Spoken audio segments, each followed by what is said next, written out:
എല്ലാ കുട്ടികൾക്കും സൂപ്പർ സാറാണ്. മറ്റൊരു എൻട്രൻസ് ക്ലാസ്സിലേക്ക് എല്ലാവർക്കും സ്വാഗതം. ഞാൻ ഇന്ന് ഡിഫറൻഷ്യൽ ഇക്വേഷൻസ് എന്ന് പറഞ്ഞ ചാപ്റ്ററിലെ 2 ചോദ്യങ്ങളാണ്. ഇതൊരു സാധാ ഒരു എൻട്രൻസ് എക്സാമിന് വേണ്ടി ചോദിക്കുന്നതാണ്. ഒരു JEE ലെവലൊന്നും നോക്കണ്ട. കീമിനും NDA ഒക്കെ ചോദിക്കും. കീമിൻ്റെ NDAയുടെയും ക്വസ്റ്റ്യൻസ് പാറ്റേൺ എപ്പോഴും ഏകദേശം സിമിലർ ആണ്. പക്ഷെ അതുമായിട്ട് ഒത്തിരി മാറിയാണ് JEEയുടെ ക്വസ്റ്റ്യൻസുകൾ. നിങ്ങൾ JEEയുടെ പ്രോബ്ലംസുകൾ ഇങ്ങനെയൊന്നും കരുതണ്ട. എല്ലാം നല്ല ടഫായിട്ടുള്ള ക്വസ്റ്റ്യൻസുകളാണ്. നിങ്ങളൊന്ന് പറ്റുമെങ്കിൽ അതിൻ്റെ ക്വസ്റ്റ്യൻസുകൾ ഇപ്പോൾ തന്നെ എക്സാമൊക്കെ നടന്നുകൊണ്ടിരിക്കുകയാണ്. അതിൻ്റെ ക്വസ്റ്റ്യൻസുകളൊന്ന് കണ്ടു കഴിഞ്ഞാൽ എന്തുമാത്രം മാറി, മീൻസ് നമ്മൾ സാധാരണ പഠിച്ചേക്കുന്ന പ്രോബ്ലങ്ങളിൽ നിന്നും ഒത്തിരി ദൂരെയുള്ള മീൻസ് നല്ല ടഫായിട്ടുള്ള ക്വസ്റ്റ്യൻസുകളാണ് ചെയ്യേണ്ടതെന്നുള്ളത് മനസ്സിലാക്കാൻ പറ്റും. ഒന്ന് നോക്കുക.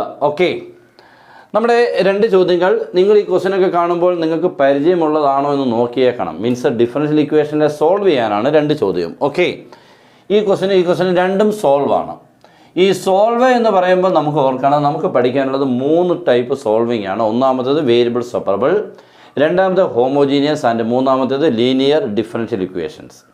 ഇതിൽ ഏതാണ് ഈ തന്നേക്കുന്നത് നോക്കണം. നിങ്ങൾക്ക് ഇതൊക്കെ കാണുമ്പോൾ അവർ എക്സാമിനൊന്നും പറയത്തില്ല, ഏതാണെന്നൊന്നും പറയില്ല. പക്ഷേ നമ്മുടെ +2 ബോർഡ് എക്സാമിനാവുമ്പോൾ അവർ ചിലപ്പോൾ ലീനിയർ ആണെന്നൊക്കെ ഉള്ളൊരു ക്ലൂ തരും. ഓക്കെ, പക്ഷേ ഇവിടെ അതൊന്നും പറയില്ല.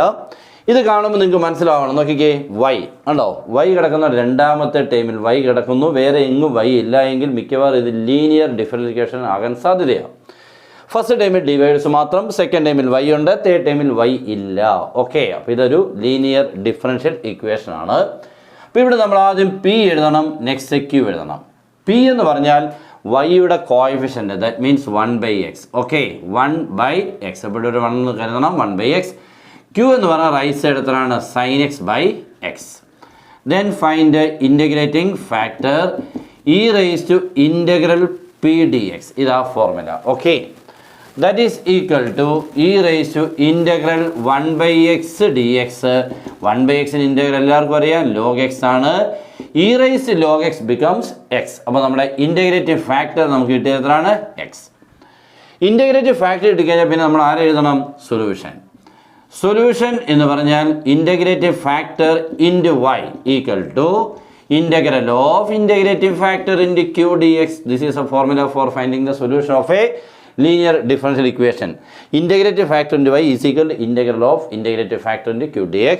ഇനി നിങ്ങൾ വേണ്ട ഇവിടെ വാല്യൂ കൊടുക്കണം, ഇവിടെ വാല്യൂ കൊടുക്കണം, ഇവിടെയും വാല്യൂ കൊടുക്കുക. ഈ y മാത്രം അതേപോലെ ഇടുക, ഈ ഇൻ്റഗ്രലും അതേപോലെ ഇടുക കേട്ടോ. ഈ 3 വാല്യൂസ് കൊടുക്കണം.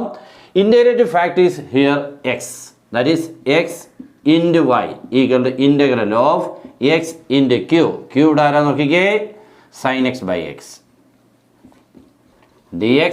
x ക്യാൻസൽ ആയി, ബാക്കി ഇൻ്റർവെൽ ആര് മാത്രമായി, sin x.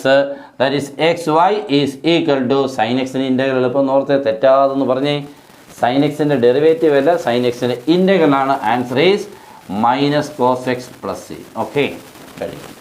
ഇനി ഇതിനെ y ഈസ് ഈക്വൽ ടു എന്നൊക്കെ ആക്കണമെങ്കിൽ x ഒക്കെ അപ്പുറത്ത് കൊണ്ടുപോകണം. നമുക്കതൊക്കെ ഓപ്ഷൻസിൽ കാണും കേട്ടോ. നമുക്ക് പിന്നെ ഓപ്ഷൻസിൽ വരണമെന്നുണ്ടെങ്കിൽ ഈ സിംപ്ലിഫിക്കേഷൻ പിന്നെ നടത്തേണ്ടി വരും. ചിലപ്പോൾ ഇങ്ങനെ ആയിരിക്കത്തില്ല, ചിലപ്പോൾ y ഈസ് ഈക്വൽ ടു എന്നൊക്കെ ഉള്ള രീതിയിൽ കൂടി ആവാം. അതൊക്കെ ശ്രദ്ധിച്ചോണം. എൻട്രൻസിൻ്റെ ക്വസ്റ്റിൻ്റെ ആൻസറൊക്കെ എങ്ങനെയാകും. രണ്ടാമത് solve log of dy/dx + y is equal to x. ഇതിപ്പോൾ നിങ്ങൾക്ക് ഈ ലോഗ് ഇല്ലായിരുന്നുവെങ്കിൽ നമുക്ക് ലീനിയർ ആണെന്ന് പറയാമായിരുന്നു. ഫസ്റ്റ് ടൈമിൽ കണ്ടോ dy/dx, സെക്കൻഡ് ടൈമിൽ y ഉണ്ട്, തേർഡ് ടൈമിൽ y ഇല്ല. ബട്ട് ഇവിടെ ആരുണ്ട്, ലോഗ് ഉള്ളതുകൊണ്ട് അത് പറ്റില്ല. ലോഗിനുള്ളിലാണ് മോനെ ഡെറിവേറ്റീവായി dy/dx കിടക്കുന്നത്.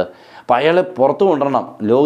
ലോഗെന്ന് പറയുന്ന അവനെയൊക്കെ കെട്ടഴിച്ച് പുറത്ത് കൊണ്ടുവന്നിട്ട് വേണം സോൾവിങ് തുടങ്ങാൻ. അപ്പോൾ അത് ലോഗിനെ നമ്മൾ ഇല്ലാതാക്കണം. മീൻസ് ലോഗിന് ഉള്ളിൽ നിന്നും ഡിവൈസിനെ പുറത്ത് കൊണ്ടുവരണം.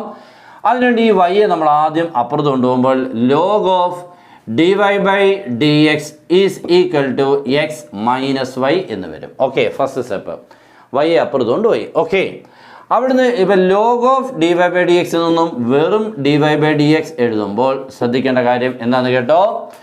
log ഓഫ് dy/dx നിന്നും വെറും ഡിവൈഡ്സ് എന്ന് പറഞ്ഞാൽ ലോഗ് ഇല്ല ഇത് എഴുതണമെന്നുണ്ടെങ്കിൽ ഇയാളെ ഈയുടെ പവറിൽ എഴുതിയാൽ മതി. ഓക്കെ, ഇതാണ് റിസൾട്ട്. നോക്കിയോ, log a is equal to b, അവിടുന്ന് a is equal to e raise to b. ഇതാണ് റിസൾട്ട് കേട്ടോ. log a is equal to b, അവിടെ നിന്ന് a is equal to right സൈഡിനെ ഇയുടെ പവറിലാക്കിയാൽ മതി. ഇവിടെ അത് തന്നെയാണ് സംഭവിച്ചത്. അപ്പോൾ dy/dx e raise to x - y. ഇപ്പോഴും നമുക്ക് ഏതാണെന്ന് മനസ്സിലായോ? ഇതിനെ നമുക്ക് വേരിയബിൾ സെപ്പറബിൾ ആക്കാൻ എങ്ങനെയാണെന്ന് നോക്കണം. That is dy by dx is equal to e raised to x by e raised to y എന്ന് എഴുതാം. e raised to x minus y, a raised to m minus n, a raised to m by a raised to n. Okay, next cross multiple ആകുമ്പോൾ ഇയാൾ ഇങ്ങോട്ട് വരും, ഇയാൾ ഇങ്ങോട്ട് വരുമ്പോൾ e raised to y dy is equal to dx അങ്ങോട്ട് ചെല്ലുമ്പോൾ e raised to x dx. ഇപ്പോൾ ഇതെന്തായാലും ഇവിടെ മാറി വേരിയബിൾ സെപ്പറബിൾ ആയിട്ടുണ്ട്. വേരിയബിൾ സെപ്പറബിൾ ആയി കഴിഞ്ഞാൽ therefore this is എഴുതാം, this is variable separable integrating. That is integral e raised to y dy is equal to integral e raised to x dx. Answer നമ്മൾ e raised to y integral e raised to y തന്നെയാണ്, e raised to x integral e raised to x തന്നെയാണ് plus C. Okay, തീർന്നു. അപ്പോൾ ഇങ്ങനെയൊക്കെ വേണം problem ചെയ്യാൻ. നല്ല രണ്ട് പ്രോബ്ലംസ് ആണ്. നിങ്ങളുടെ +2 ലെവൽ മീൻസ് എക്സാം എഴുതാൻ പോകുന്നതിനും ഇതൊക്കെ നല്ല പ്രയോജനപ്പെടും. പിന്നെ നമ്മുടെ ക്ലാസ് ഉണ്ട്, ജോയിൻ ചെയ്യാം. ഏറ്റവും സിമ്പിളായിട്ട് സൂപ്പറായിട്ട് മാക്സിമം എല്ലാ കാര്യങ്ങളും തന്നുള്ള ക്ലാസ് ജോയിൻ ചെയ്ത് നിങ്ങൾക്ക് ഏത് എൻട്രൻസിനെയും നല്ല രീതിയിൽ കൂടെ പെർഫോം ചെയ്യാൻ പറ്റുന്ന രീതിയിൽ കൂടെ എല്ലാ സബ്ജക്റ്റും തരുന്നുണ്ട്.